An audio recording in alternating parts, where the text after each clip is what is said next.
Assalamualaikum warahmatullahi wabarakatuh. Selamat pagi anak-anak, selamat berjumpa kembali ya dalam pelajaran Al-Quran Hadis.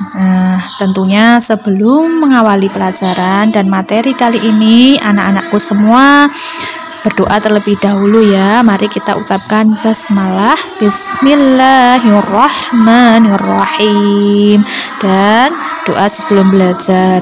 Rabbi zidni ilma warzuqni fahma, amin ya rabbal alamin. Nah anak-anak, materi kita kali ini adalah tentang hadis hormat kepada orang tua. Nah, sebelum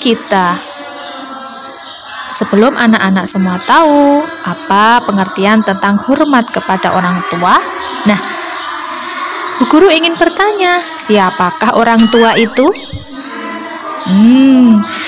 Orang tua adalah orang yang melahirkan dan merawat diri kita dari dalam kandungan hingga saat ini, ya. Nah,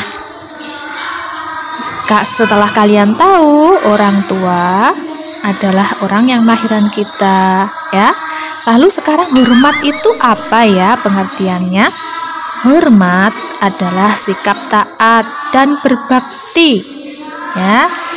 Jadi hormat pada orang tua adalah sikap taat dan berbakti kepada orang tua yang melahirkan dan merawat diri kita, ya. Orang tua adalah ayah dan ibu kita, ya. Nah, mengapa kita harus hormat kepada orang tua sekarang? Pertanyaannya, mengapa?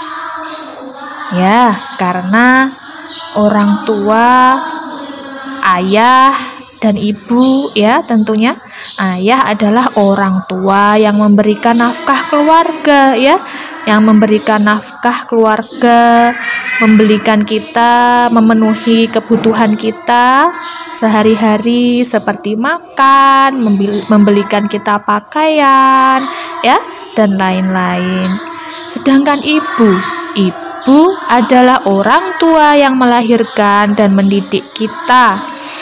Ayah dan ibu adalah orang tua kandung kita yang harus kita hormati, yang harus kita junjung tinggi, ya, kehormatannya, ya. Nah, setelah kalian tahu, kalian mengerti hormat, ya, hormat kepada orang tua, yaitu sikap taat dan berbakti. Nah, adapun hadis yang menjelaskan tentang hormat kepada orang tua, ya anak-anak, ya. Hadis tentang hormat kepada orang tua yaitu diriwayatkan oleh hadis Imam Tirmizi, ya. Riwayat hadis Imam Tirmizi yang berbunyi seperti ini. Ridallahi fi ridal walidaini wa sukhtullahi fi sukhtil walidain, ya, yang artinya keridhaan Allah itu terletak pada keridhaan orang tua dan murka Allah itu terletak pada murka orang tua. Hadis riwayat Imam Tirmizi. Ya. Lalu bagaimana isi kandungan hadis hormat kepada orang tua? Nah, seperti yang telah disampaikan artinya tadi, ya. Hadis tersebut menerangkan tentang perintah birrul walidain. Tahukah kalian apa itu birrul walidain? Ya, birrul walidain kalian harus tahu, yaitu birrul walidain adalah berbakti kepada orang tua. Artinya, ya, berbakti kepada orang tua adalah kewajiban setiap anak, sebab keridhaan Allah Subhanahu wa ta'ala terletak pada keridhaan orang tua. Allah Subhanahu wa ta'ala melarang manusia menyakiti orang tua baik dengan ucapan ataupun perbuatan. Karena kemurkaan Allah Subhanahu wa Ta'ala juga bergantung kepada kemurkaan orang tua. Jadi kesimpulannya anak-anak, ingat ya, kandungan hadis hormat kepada orang tua yang pertama yaitu menyampaikan tentang perintah berbakti pada orang tua. Yang kedua, ridha Allah tergantung keridhaan orang tua. Yang ketiga yang disampaikan isi kandungannya yaitu murka Allah tergantung kemurkaan orang tua, ya. Jadi anak-anakku semua selalu menyayangi orang tua di rumah ya, menghormati orang tua ya.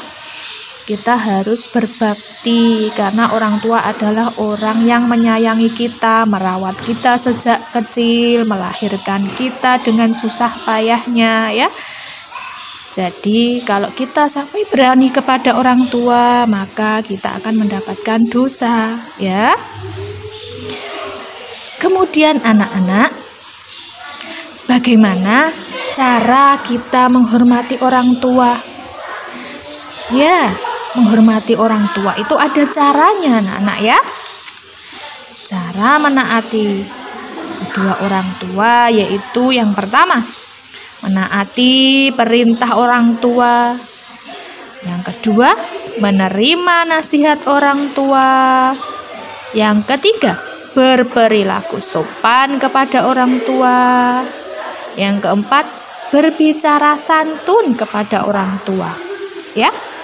Nah, sekarang contoh perilaku yang harus kita lakukan kepada orang tua seperti apa ya? Nah, caranya tadi seperti itu.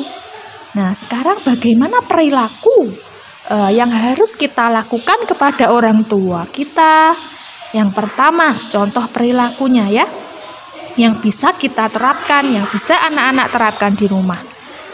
Contohnya yang pertama, tidak membantah orang tua ya. Ketika dinasehati, kita harus menaati perintah orang tua. Yang kedua, berpamitan kepada orang tua ketika hendak berangkat ke sekolah ya. Kemudian yang contoh berikutnya, tidak berbohong kepada orang tua. Kita harus jujur ya, karena ridha Allah ridha orang tua ya.